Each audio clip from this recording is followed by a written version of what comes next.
cerita sejarah masuknya Kristen di Nusantara dalam kaitan dengan kolonialisme.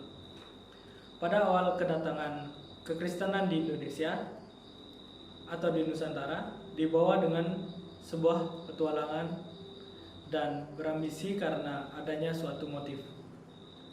Salah satunya adalah VOC. VOC sendiri datang ke Nusantara tidak hanya untuk melakukan pekabaran Injil, tetapi juga untuk mencari keuntungan. VOC memiliki sebuah perjanjian dengan kepala pemerintahan Belanda, yaitu VOC bisa masuk ke Nusantara dengan membawa agama Protestan yang beraliran Calvinis, karena dapat menjadi senjata yang kuat sebagai sebuah identitas. Walaupun kekristenan hanya digunakan sebagai alat untuk menutupi kedok perekonomian, dan Kristen masuk ke Nusantara dengan rasa dendam. Dendam itu ada dalam Spanyol dan Portugis.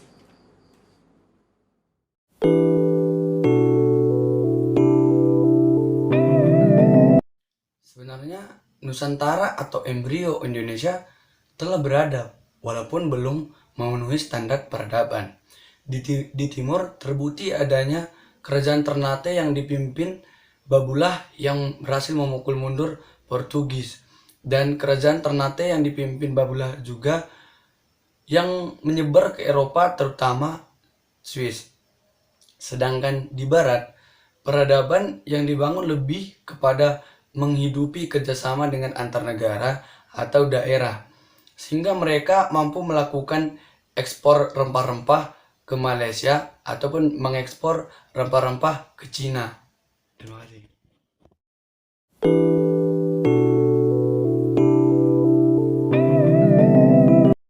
Menurut kelompok kami, kemerdekaan Indonesia dimaknai sebagai jawaban yang berasal dari Allah, berupa aksi penyelamatan yang Allah lakukan dan anugerah yang menjawab kebutuhan bangsa Indonesia. Lalu, kemerdekaan Indonesia juga diibaratkan sama seperti peristiwa Paskah atau kebangkitan Tuhan Yesus Kristus. Kemudian Pancasila. Pancasila ini dimaknai sebagai rumah bersama orang Indonesia, iman orang Indonesia, dan spirit kebangkitan Tuhan Yesus Kristus. Dari sini kita bisa memahami bahwa jiwa nasionalis yang tinggi itu sangat penting di Indonesia, sangat dibutuhkan, sangat penting untuk dibangun oleh bangsa Indonesia, supaya bangsa Indonesia bisa merasakan kesetaraan yang ada di Indonesia tanpa melihat minoritas dan mayoritas, tetapi solidaritas yang bisa dirasakan oleh bangsa Indonesia. Karena itu juga pendidikan multikultural menjadi penting untuk Indonesia.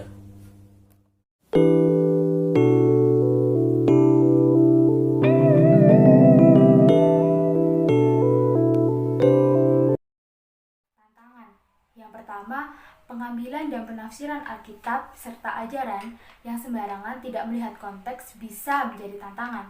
Yang kedua, kita terlalu egois. Kita hanya fokus pada daerah, gereja, sinode, bahkan saudara seiman saja. Yang ketiga, pemahaman gereja yang kita ketahui sangat sempit, di mana gereja adalah orang-orang Kristen. Sebenarnya pemahaman itu tidak salah, hanya saja gereja menurut konteks Indonesia adalah persekutuan-persekutuan orang Indonesia yang menghidupi atau mengaplikasikan gaya hidup Yesus. Langkah konkret yang pertama, kita bisa menyelipkan spirit nasional ke dalam setiap khotbah dan ibadah.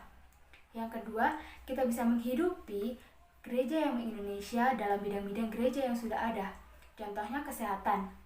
Kita bisa membangun rumah sakit Kristen di mana pekerja serta pasien yang datang tidak hanya berasal dari agama Kristen, melainkan dari berbagai daerah dan berbagai agama.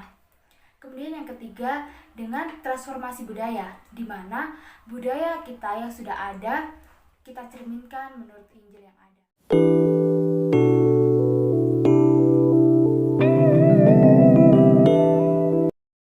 Melalui SGI, kita dapat mengetahui bahwa konteks gereja di Indonesia memiliki sejarah yang panjang serta cakupan yang luas yang tidak hanya sebatas identitas primordial Kristen.